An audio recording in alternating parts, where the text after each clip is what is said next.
Hey guys, I'm back.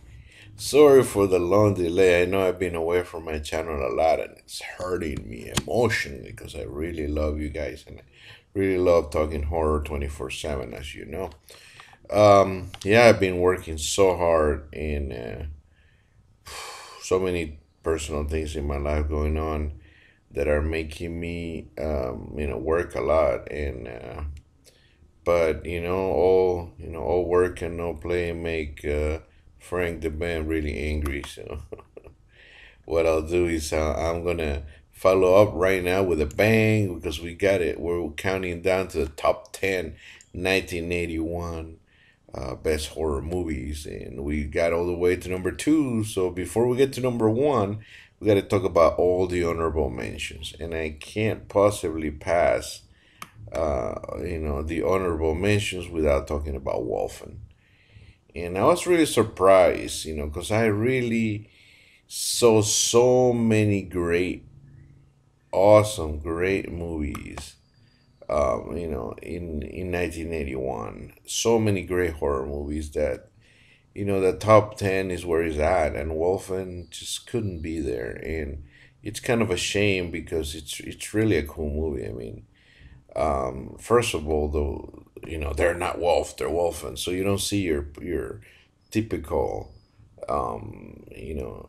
basically werewolf. You see actual, wolves and very cool kills, very cool special effects, good actors and it has a nice plot. It's also a mystery. Who are the wolf and what are they doing? You know, in very a very under the radar performances here. Um, all the way from Edward James Olmos, playing one of the Native Americans in and telling and warning the protagonist that telling the legend of the wolf and it's actually pretty cool. I do recommend it if you haven't seen it. Give it a watch. And one thing that if you really really want a nice review of Wolfen, I dare not attempt it, because I would go to Grumpy Andrews. He did a really cool, view of this film, and yeah, I think you guys should check it out. And there's one more reason. I'm gonna give you a hint. This will pretty much give you a hint. Uh, we really couldn't have three werewolf movies in the top 10. Get my drift? Because there's just how much I like the Howling, but there was just one more movie. I think I pretty much gave it away, but anyways. So yeah, I mean the Wolf and it was great. It's and it's definitely one movie to check out. Um, I also really really wanted to say that in this particular one, another one that was tough to live out was the house by the cemetery. And the house by the cemetery was a really cool one, um, because we got the really really Lucio Fulci once more. But I found this film to be lesser than the Beyond. I mean, you might disagree, and it's perfectly all right. But that's why it didn't get included. However, I mean, there's incredibly gory kills. The opening kill, it's the throat slashing, the kid in peril, After a short visit to Allentown. and it's something that It's definitely to be regarded, and so I totally recommend, recommend to check out the House by the Cemetery. Even though once again, the plot sometimes doesn't add up, but it's faulty and it's brutal faulty, and I'm so sorry that this movie, got cut down. It was supposed to, in fact, it became a video nasty, and in the UK, in the US, it was hard to get a complete cut of the movie. Finally, I think it's not so long ago. We finally got like the complete unedited, uncut movie, and it's really a shame. And as faulty movie goes, this is right in the thick of it. So the House by the Seven has really creepy imagery, and if you like decomposing corpses, exploding heads, slashing throats, just go faulty. So yeah, House by the Cemetery was another one tough to leave out of the top 10.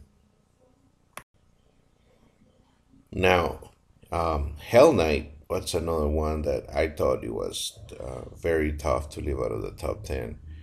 Um, it's your run of the mill, uh, go, uh, sorority fraternity pledges that want to go into this fraternity, sorority, whatever, go into this haunted house, and they have to spend the night because there's been some murders there, and rumor has it there's a maniac still living in the mansion, and it also could be haunted, blah blah blah bullshit, right? Normally it's a run of the mill, but hey, Linda Blair is in it, and Linda Blair, if you guys, of course, one of the queens of horror. I mean, really, with her amazing child performance as Reagan in The Exorcist, and not so great reprisal, or a reprisal of her role in The Exorcist 2, the heretic. Um, she went on to make a lot of bad B movies and a lot of bad horror movies, but this isn't one of them. Even though he has a lot of campy objects and he has everything that could do to bomb, he actually has some cool kills, not so bad acting, and some promising. And Linda Blair, whatever her career downfall was, and she had struggles. I mean, in her personal life. I mean, if you read the news and you read on her, I mean, it was really, but she really couldn't handle the fame as many child stars, do, and it was hard for her to get serious roles after being, everybody wanted to spin her head and throw up pea soup, right?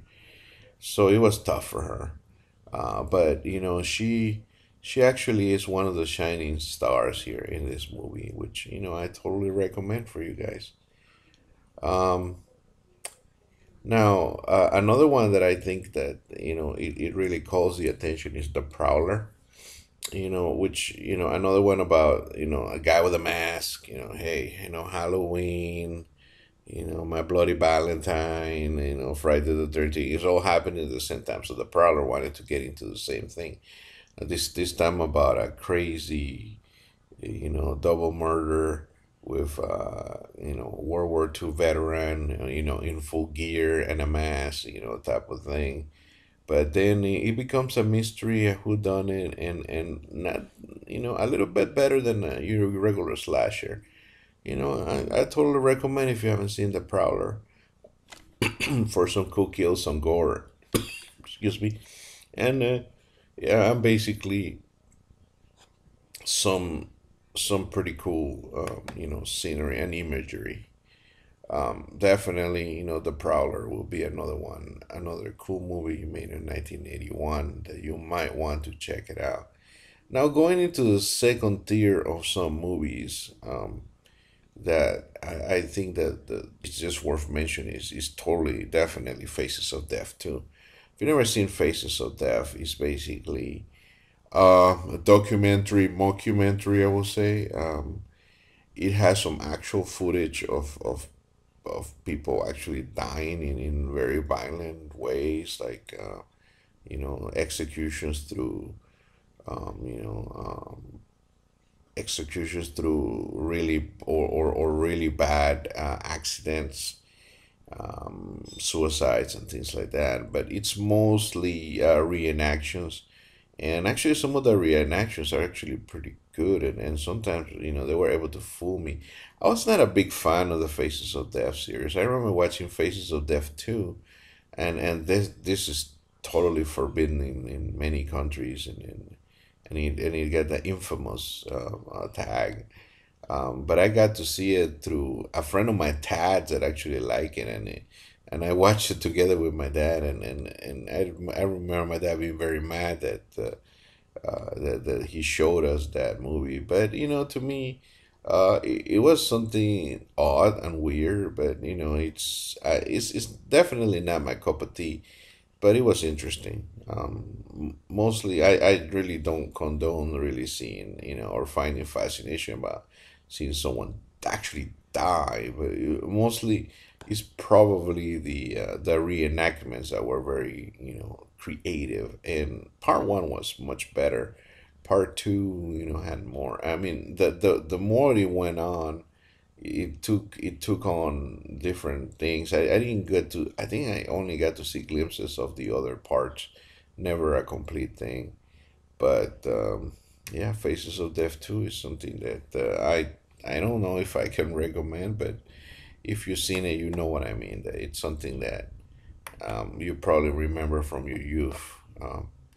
If you've seen it. New generations, I don't know if now with all so many reality things and actual accidents and things like that you can find, um, you know, uh, it's something there. Now, um, definitely another movie that Grumpy Andrew took a look at is Blood Beach, and oh man, before Tremors, we get a much shittier, weirder version, and we have the king of everything, John Saxon, actually be in this movie, and I dare not talk about it, but it's very campy, it's very dumb, it's very fun. So definitely check out his review of Blood Beach, and it's a movie that's worth checking out if it's just for a few giggles and just to see the whole mess of it. Piranha 2, The Spawning. I mean, if that's another one that just makes me laugh. I mean, imagine Piranha that got, I don't know, some type of flying powers now. I don't know if they got, I can't remember. I watched it. I remember that I was laughing the whole way throughout. The effects are so cheesy. You can tell the freaking rubber fish, they're not scary, they're just funny, and you really, really, really got to check out, Piranha to the Spawning. It's a new level of bad, let's just say, and it's totally funny. It's totally awesome, and Omen 3, the final conflict. Once again, I have to defer to my friend Grumpy Andrew because he has a way better knowledge of the Omen sequels that I do. I can tell you Sam Neill really ate it up there and played a good Damien. And I just catch the premiere of the TV show, and it was actually not that bad. So it's only so the Omen, the Antichrist, especially in this, times of peril that we're living in, and when so many political changes are going on throughout the world. This is kind of like when cinema imitates life, and I totally can say that yeah, it's worth checking out, especially if you've been following the growth of young Damien until becoming, you know, his true self and following his father's work. So it's a total delight. Um, what now? Pretty much everything that follow. It's there's a lot of cheese. Back in this year, um, and back in '81, that there's so many movies. There's a lot of exploitation and stuff that is probably gonna run around the mill. But those are the movies that I kind of think that are worth talking about. Um, I can't think of any more that are really worth it. So stay tuned as we are really going to dive into um, the number one. So see you guys. I promise I won't disappear from you guys. So drastically like last time, and I will continue to try to make as many videos as I can, and take it easy, and stay tuned for more videos.